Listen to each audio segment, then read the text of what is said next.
Hello to whoever may be watching. Apologize for the ugliness of my room. I don't bother to take care of it as much as I should. Or for my hair, it's the weekend and I'm being a lazy boy. I've wanted to talk about a few things that's been going on. Nothing huge or anything like that. What's been new? Let's move around a tad. Probably have maybe seen that I've kind of relocated. I still live in the same house. It's just, I now live in the basement of the house. Uh, Obviously, I got this whole room here that, you could say is a family room. I mean, it has been for probably over 20 years. Uh, And basically, I got this main room, and then in the back over there, I'm not really going to give you a tour because that'd be a little inappropriate. Uh, Back there, basically, is laundry room, bathroom, and separate bedroom. So, but what's been new with me? I've been wanting to make videos, but just haven't had the motivation to want to sit down and record. Can't edit my own shit because editing program still doesn't want to work. It'd be great if I could find somebody to help me edit. I did get an iPad, so I could probably download maybe a decent editing app with that and use that. I'll look into that, but I've also been working a lot at my new job that I've been at for nearly a year, and it's full time, and we've been doing a lot of overtime. So, but I'm making good money at least. But what's been going on in the gaming verse? I guess I got a Switch too. And I have a new entertainment. New. The entertainment center was actually from upstairs, and because my entertainment center that I had it was fine, but could not really hold. Because my sister asked me, like, what would you like to do for your gaming setup? And I said, I would feasibly like to be able to have all of my gaming consoles available and hooked up to my television. So that at any point, I could, hey, I feel like playing the Super Nintendo. Hey, I feel like playing PS4. I feel like playing so on and so forth. So I got a good amount of them hooked up and tested them, and brand new television too. I didn't buy it though. Mom bought it as a moving in present, even though I've been living here for over 10 years. I do love this TV. It is very nice. I think it's kind of a smart TV because when you pop on one of your consoles, I'll show you right now if I can. Where's the TV remote? Here we go. What I like about this is, so say I want to play my PS4, it's already plugged in. You give it maybe 30 seconds, maybe 10 seconds, depending. And eventually, the TV, eventually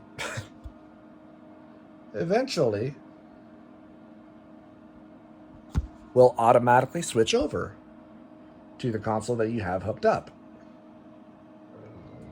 That's pretty freaking cool. So instead of having to go through your inputs and whatever and trying to remember, and if you need to, you bring it up and it'll even say, hey, on this input is this console.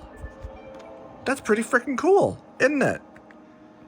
It's expensive, but it's nice. And I mean, my main complaint with my old television was that, I mean, it was an old television. It was HD, blah, blah, blah. But I had some aspect ratios with it, and it wouldn't let you get specific about how you wanted to change the aspect ratio setting.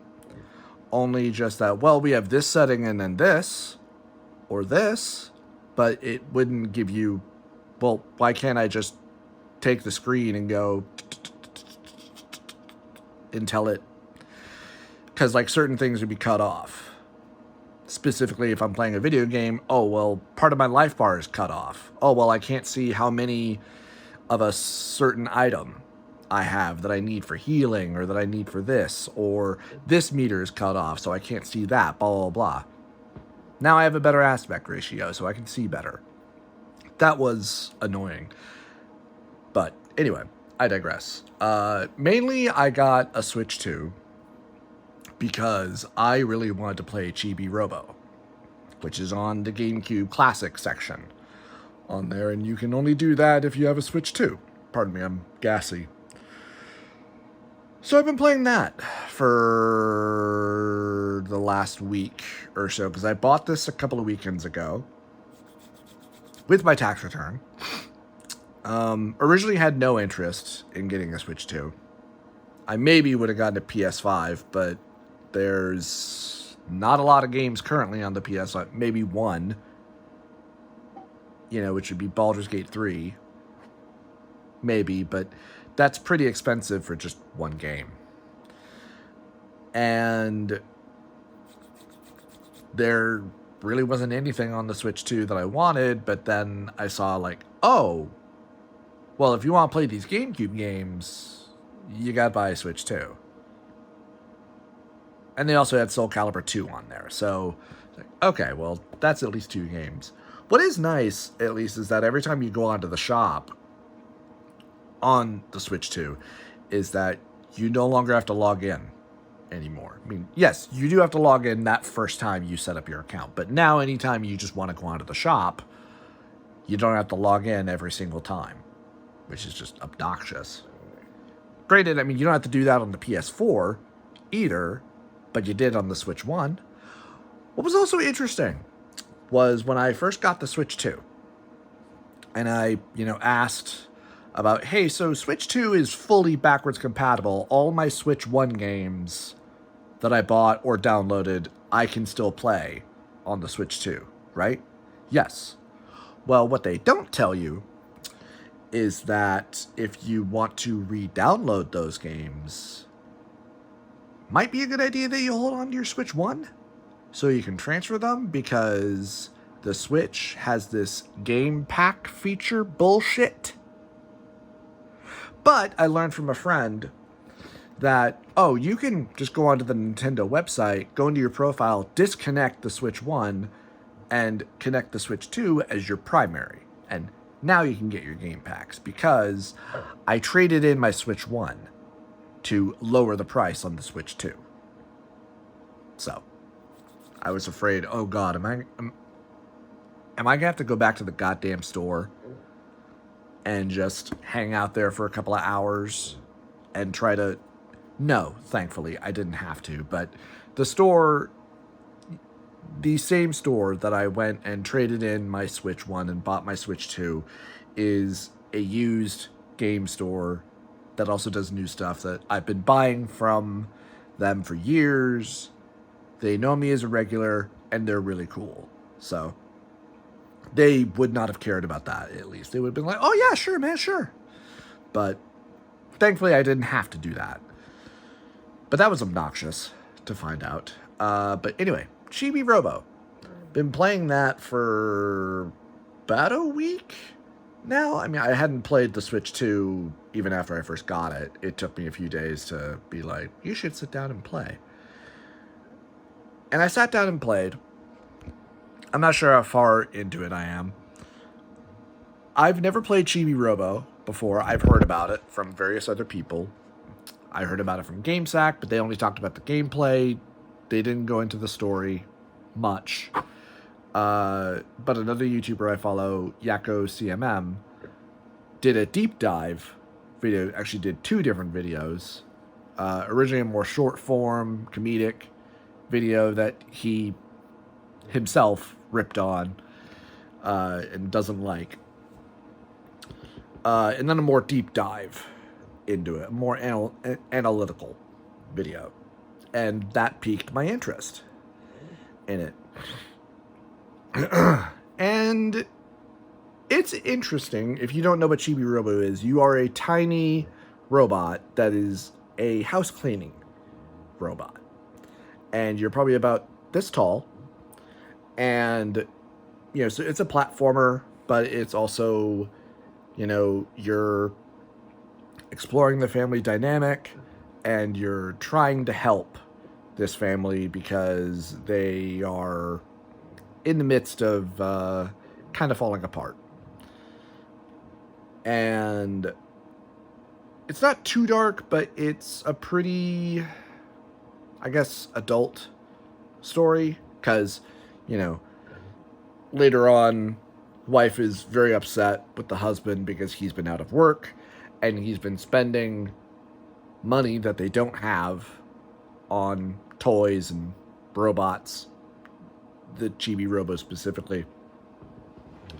And you are here to help spread happiness by going around the house and doing chores and cleaning and whatnot, but also helping to try to, bring the family back together. It can be a tad tedious, but the game does feel like that it gives you just enough time because it has a day and a night cycle. And every time it changes its cycle, the game kind of stops and makes you go back to the main area, that's the Chibi Robo House, to recharge and reward you if you've done enough chores to earn happy points so that you can increase your battery life. So there's 2 meters that you have to worry about. The day and night cycle, when that ends, you can buy time to increase it, and then you have to worry about your battery life. Every single room does at least have an outlet, so when you start running low, you can go to that outlet and it doesn't take you long to recharge. At the very beginning of the game, it feels like you are about to die really fast because your battery life is pretty low. But the game does feel like it gives you just enough time to do certain things. Not everything, but certain things.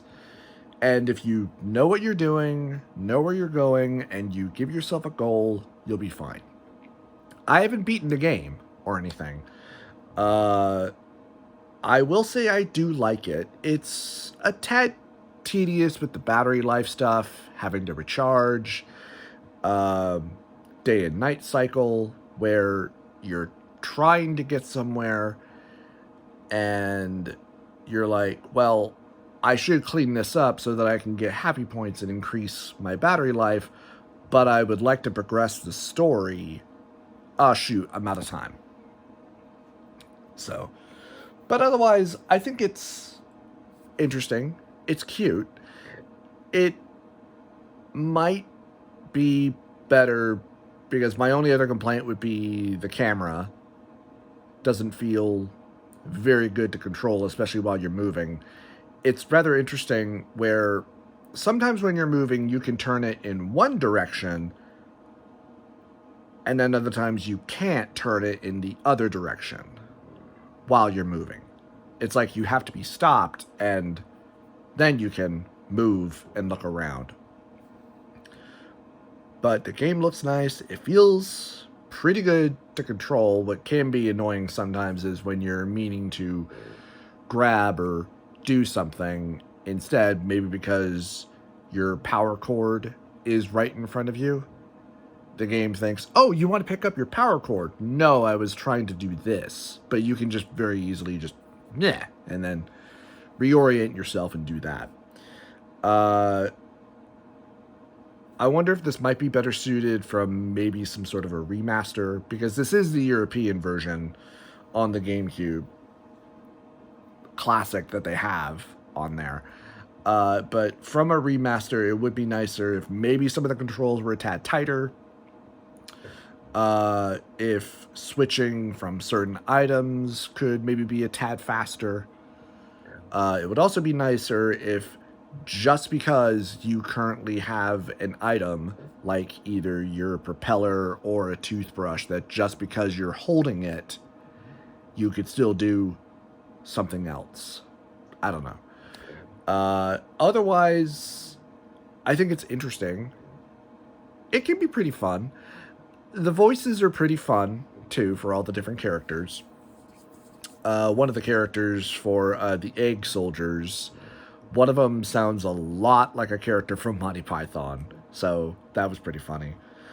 Already knowing how the story goes and everything from watching Yakko's video, if you don't already own a Switch too, or you didn't already own this on the GameCube and still have it, considering a GameCube version of this game is incredibly expensive because the game flopped, sadly, when it originally came out, so there weren't a lot available.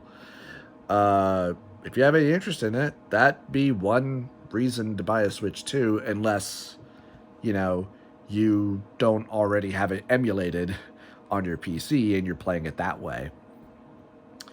What else has been going on? I did want to talk about my D&D stuff, but I don't want this video to be just long and rambling. But what do I want to do? I'd like to get back into video making, or at least making videos, whether it was Let's Plays or just me talking about games that I'm playing or games that I want to play. But the problem is I don't just want to sit in front of a camera and talk about a game without visual reference. I was talking about this with my nephew, because he had asked me a while ago, like, hey, so you think you'll still be doing YouTube videos? And I said, I would like to, but I can't edit my stuff because my editing program won't fucking work. Sure, I have my phone that I could very easily just record myself on camera and help people make livings out of just sitting in front of a camera and talking. Yeah, you can do that, but if I'm talking about a video game, I want to be able to show what I'm talking about so I can give you a reference, and so that I could also write out a script too that was better thought out. It wasn't just me rambling and just going off of memory, which I tend to do all the time anyway, because that feels more authentic than me going by a script. But I digress. I don't know. I mean,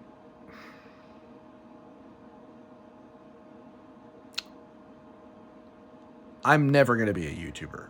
I'm never going to be a game critic, clearly. But I love video games, and I love talking about them. I love D&D. I love movies. I'm basically a nerd. And I would love to talk about those things. I do definitely want to talk more about my D&D stuff. Definitely. Running my own campaign, currently as the DM, with a campaign that I wrote. Not entirely original at all. It's got its own twists on things. It's Zelda based, for one. So I do definitely want to talk about that, but we're not that far into the campaign. But we're a good bit. But maybe I'll talk about that next time. Anyway, have you guys played Chibi Robo? If anybody wants to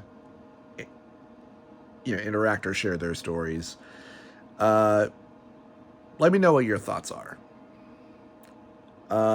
And anyway, take care. See ya.